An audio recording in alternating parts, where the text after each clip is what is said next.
Okay, we're going to talk about genital hygiene tips. There are a lot of men who need help in this area, okay? But first, let's go over the ladies. For the ladies, you do not need douches. Do not douche your vagina. Your vagina is self-cleaning. And for your inner side of your labia, that very delicate pink skin, that can also have like some smegma on it, I would just use a gentle cleanser like a hair conditioner, not any soaps, because they're very drying and that skin is very delicate. I also have a product that I use externally. It's called Rosebud. It's made specifically for the external female genitalia, the external, so that you can just kind of rub some on. And it's very nice. It's kind of like an oily, greasy consistency like Vaseline. And it's super absorbent. And it smells really good. But it's not oily like oil, because the oil doesn't absorb. Like this really absorbs well. And that's for the ladies.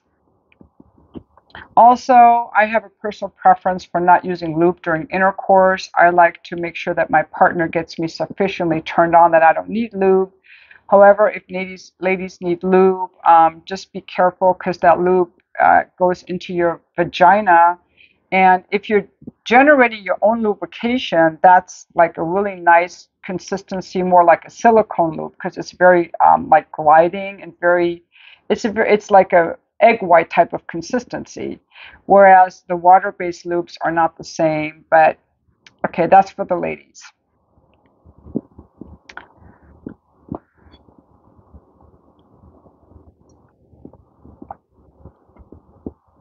All right, now for the men. If you are not circumcised, okay, a lot of men don't realize the importance of being able to retract their foreskin all the way daily in the shower or bath, gently washing it. I would use like a conditioner again, nothing too harsh, and then pulling it back up. There are so many men whose foreskin does not retract at all. And the problem with that is you have all your smegma, some urine, and pre-cum in there, and bacteria are growing in there. And there are men who, as adults, need to be circumcised because they're having an infection, they're having scarring. And also, when your foreskin is so tight that you can't retract it, it keeps your penis from being able to fully expand, because the foreskin compresses the head. So I have seen in the past, when I was working with men, such tight foreskin that it keeps the penis from getting any. It can't pop out. It can't get longer. It's just too tight in there. And for these men, it hurts. If you have a son, tell him somewhere in his early adolescence that he must pull back his foreskin gently wash, pull it back. But for a lot of boys, they're already pulling it back when they're little and they're curious, or it just naturally retracts. But if it doesn't, these men have to be taught to do it, and they don't know. Also, if you're a woman, why would you want to put your mouth or put this thing, bacteria-laden thing, in your mouth or your vagina? I think it's important for us as women, and even for men, to be able to look at the whole penis. Like, is it healthy? You know, are there any sores or warts or anything like that? Does it look healthy? Is it clean smelling?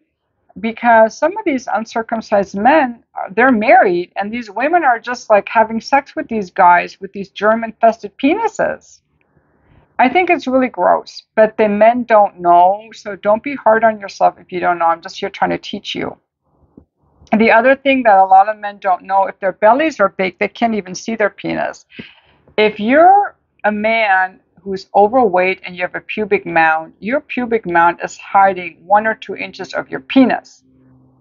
So the good news is, if you lose some weight, you're going to have a longer dick. The longest penises are usually on those tall, skinny guys. So I think it has to do also with blood flow. and also not having that tight foreskin, you know? The final point I want to make is about your asshole. There are so many men whose asshole is not clean enough. I have heard ladies who give massages to men say that the men you can smell the poop from your asshole when you get pretty close to your genitalia, like they're just giving you a massage, and they get the whiff of your asshole smelling like poop, and you don't know it because no one's telling you. But I'm here to tell you, when you take a shower, you need to get some soap. This is the soap part, okay? You got to wipe the crack of your ass really good. And a lot of guys are not doing that, and you stink from there. Not all guys, just guys who don't know any better. Um, yeah. And also, some men have leakage from their rectum. So they might get out of the shower, be all scrubbed clean, and then, they get like those tire tracks or leaks from their rectum for some reason. And then it gets kind of poopy back there. So before you have sex with the woman, just make sure you smell clean. Put your best foot forward because you might not know it. The only way to know it is you got to scrub up, retract that foreskin, make sure it's all clean. The final point I want to make, pubic hair. People have various preferences. Now, when I was a young woman and before I was married, everyone had pubic hair except the people in porn. After my divorce, I figured out everyone wants to be a porn star when it comes to their pubic hair. When the women shave their pubic hair off, they look like prepubescent girls. And when the men shave their pubic hair, to me, they look like shaven goats. To me, it's gross. I personally find it a turnoff. But I know other people who find pubic hair a turnoff. They find it's gross. You can get that pubic hair in your mouth. It's disgusting. I've heard that too. Me personally, I love a hairy man. I love a hairy chest. You can just like grab the hair like it's a turn on. But with the pubic hair, it's not hot if it's just like wild. It looks like a wildebeest. Personally, this is my personal preference. I would trim the pubic hair. Just trim it. And for ladies, you may also just want to shave the pubic hair on your labia and leave it on the pubic bone. One more thing I want to say is about using lube for intercourse. Ideally, the lady is getting wet because she is aroused from the man's touch. If the lady is not getting wet, it would either be she's dehydrated or she's not aroused by the man. So she has to figure out, how do I get aroused? What kind of touch do I need? What kind of foreplay do I need? Because the lubrication that a woman generates when she's aroused is more like a slippery type of lubrication, like egg whites. It's more along that, not so stretchy, but it's more like smooth gliding. It's hard. I don't have other terminology for the different viscosity properties, of different liquids, but you know that there's a water-based lube, which is very kind of like dries very uncomfortably, and then there's silicone lube, which is more slidey, and the female natural lubrication is more like the silicone lube, but it's even better quality. It's thicker, it's more slippery, and it's ideal for penetration and sexual intercourse. And so the natural penetration is a signal to the woman that she's actually turned on and that she's hydrated. And the man loves knowing that she's getting wet from his touch. And the more she relaxed and turned on she is, the more wet she's going to get. Now, a lot of women love using lube, and I think, it's my opinion, I could be wrong, I don't know everything, it's because she's not really aroused. So why are you having intercourse if you're not aroused? Just tell the guy what you need, figure out what you need. What else do I want to say about?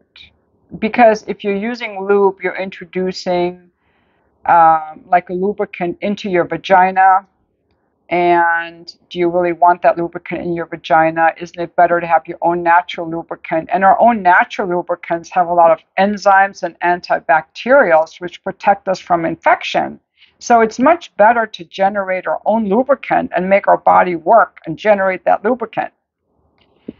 The final thing too about genital hygiene is it's very important, especially for ladies, to urinate after intercourse. That's because the urethra and the vagina are separated by that little space, and any kind of, even this, any lubricant that you use or lubricant on the condom, or any bacteria from the penis can go into the urethra, and there it's just a short trip up to the bladder, and there you have a bladder infection or kidney infection. So when you urinate, you're forcing all that bacteria out. Your urine is forcing all the bacteria out. If you're prone to urinary tract infections, ladies, definitely always urinate after intercourse, and you may even want to use some warm water and wash that area. And then finally, ladies, for genital hygiene, always use a condom unless you're in a committed relationship with this man, because the receiver of something being put in them is at a much higher risk of getting an STD than the penetrator. You're more likely to get an STD. You're more likely to get pregnant. When you're not using a condom. And just from my experience in the past, when I thought a guy was special, I'm going to not let him use a condom. Well, guess what? No one ever said, oh my God, I just loved so much that I didn't have to use a condom. You made me feel so special. I like you so much more. I definitely want to see you again. I appreciate your trust in me so much. They never say that. They just take it for granted, and then they never call you again. So our bare vagina is something that a man has to earn by whatever you need to feel he is relationship worthy. Until then, he definitely should wear a condom, because he's not a boyfriend, he's not a husband, he's a hookup guy. And I cannot tell you how many ladies are having bareback sex with the hookup guy. You know, you ladies, some of you ladies have no standards, or you think, oh, I like him. You think, I like him, so then I'm going to do that for him. Okay, well, does he like you enough to make you his girlfriend? He doesn't. Okay, so you have to be careful how much of yourself you're giving.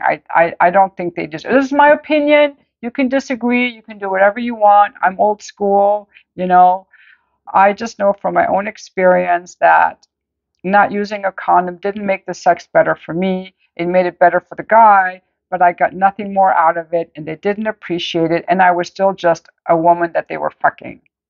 So I learned from my mistakes. It's been years since I had sex without a condom. Years. All the stuff I film with guys for my Just for fans, and by the way, these are men that I know, so don't come at me telling me you want to film with me. It's not available to you. These are men that I actually know. They're the only men I film with, but I always use a condom. Okay, I always use a condom. And I do pretty well on my Just for fans, and nobody ever expects to see me having intercourse without a condom. I use a condom. And I'm proud that I use a condom, because it means I'm safe, I have standards, and I have boundaries. And yeah, so this is my video on genital hygiene. I hope you enjoyed my video, and have a great rest of your day.